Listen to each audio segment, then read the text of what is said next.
Welcome to Car Sales Talk 101, where it's all about life in the car business. Telling you like it is. Here's the man with the plan, Terry Cameron. Let's get started. Welcome back to Car Sales Talk 101. I'm Terry Cameron. This week I want to talk about finishing a month out really strong and then missing the magic number we needed to hit. Now I hope that doesn't happen to you, at least on a regular basis, but it does happen to every one of us once in a while, including myself.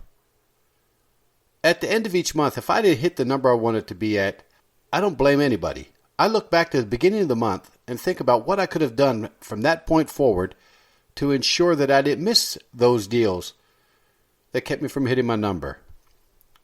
And I can always find a couple of them, at least a couple of them, that I know that if I would have worked a little bit harder and a little bit smarter on them and got more people involved to help me close that deal and hit the number at the end of the month. It's usually not that hard to do. Let's talk about a couple things, and I'm just going to go over a few things that happened last month at my dealership that involved me and my salespeople that I think could have helped us a little bit more to get that extra 1, 2, 3, 4, 5, or 6 deals. First thing first is you got to come to work and not to wait. If you just finished a month, I know we go from hero to zero every month. And we tend to take a little break in the beginning of the month because we just got paid. We feel good about it. It's time to take a break. Well, that is the wrong attitude, the wrong mindset to start each month. The way I look at it is there is no beginning of the month. There is no end of the month. I just keep on selling. I'm going to get paid a couple times during that time. Just keep it going. We usually start out slow, and that's putting us behind the 8 ball right off the bat. So come to work, not to wait. Start that month with a sale on the first day. Man, it feels so much better when you get that one off your back. You're not at zero. And I think right now we're 5 or 6 days into the month, and if I look at my sales board, I believe I have 3 or 4 salespeople with big goose eggs up there.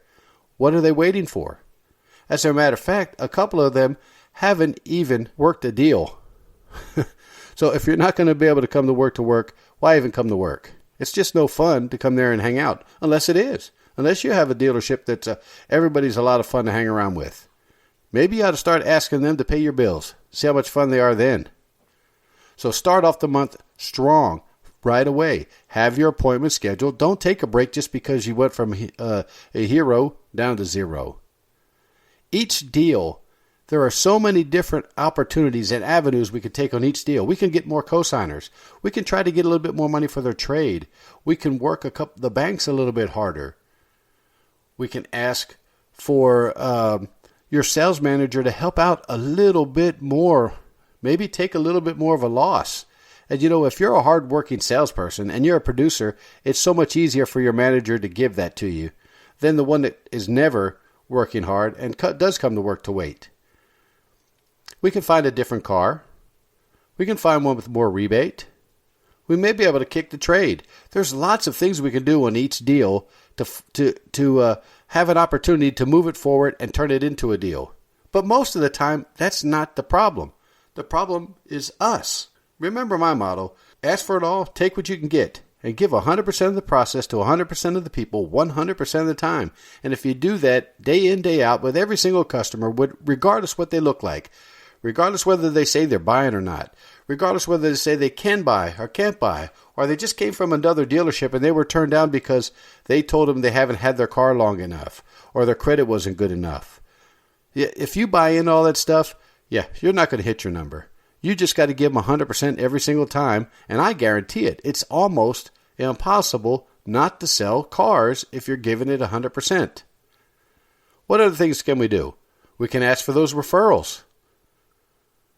Why wait to the end of the month to start asking for referrals?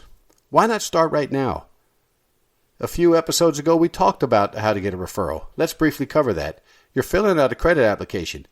That's right, I said you are filling out the credit application, not your customer. And every application has a spot on there for references. It may be for bank references, but who cares? I want you to ask for local references. And the word track kind of goes like this. Most of our banks require 3 to 5 local references. Mr. and Mrs. Customer, who would they be for you? After you fill them out, you're going to look at them and ask them, hey, do you mind if I gave these folks a call? And don't stop there. You go right into the next sentence by saying, not to sell them a car, just for me to introduce myself to them. So if they do ever have any questions or need anything, they have a friend in the car business and somebody they can call. They like you by this time. They're talking about buying a car. You spend a lot of time with them. Yeah, they're going to say it's okay. Maybe not all the time, but I do know this. You're not going to get any if you don't ask for any. Think about it this way. If you filled out 20 applications each month and you got only 2 referrals on those applications each, that's 40 referrals that you can follow up with. You cannot tell me that if you do this all the time and you contact all 40 of those referrals that you're not going to sell more cars. At the very least, you're going to add more prospects to your CRM to follow up with. Which brings me to the next thing that we could do. We can work our tasks that are in the CRM. Not click the dismiss button 150 times in 30 seconds and say you're finished. Rapid fire follow-up does not work. And the only person you're fooling is yourself. The tasks in your CRM are there for a reason. Because other people have done it, and their best practices are all incorporated in that CRM, and that's how you sell cars. You take all the good, great ideas from everybody else, and you use them. Put the best ones in there and work them. The CRM is an ATM if you work it right. What else can we do? Let's talk about rebates. Maybe we can find a car with more rebates. Customers are willing to switch cars if it's their decision to switch cars. So we're trying to sell them a car, the payments are just too high. They realize it. Now we turn into counselors and we let them know there are cars out there that do fit your budget. It may not be your dream car or your chick magnet, but it is going to be good, reliable transportation to get you wherever you want to go. And in the meantime, it's going to help build your credit. So when it is time to get a new car, you can get anything that your income can support. Don't wait to the end of the month to start doing this. You can also work your service drive.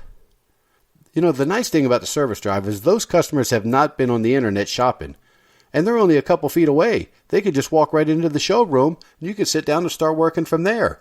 The service drive is a great place to pick up customers. The statistic is 78% of them will consider doing business with you if they're already doing business with your service department. Go down there and introduce yourself to them. Offer them a free test drive on the new model, if for no other reason but to help you. Tell them, hey, I just get credit for taking people on demonstration rides. And if you're here anyway waiting, it might give us something to do.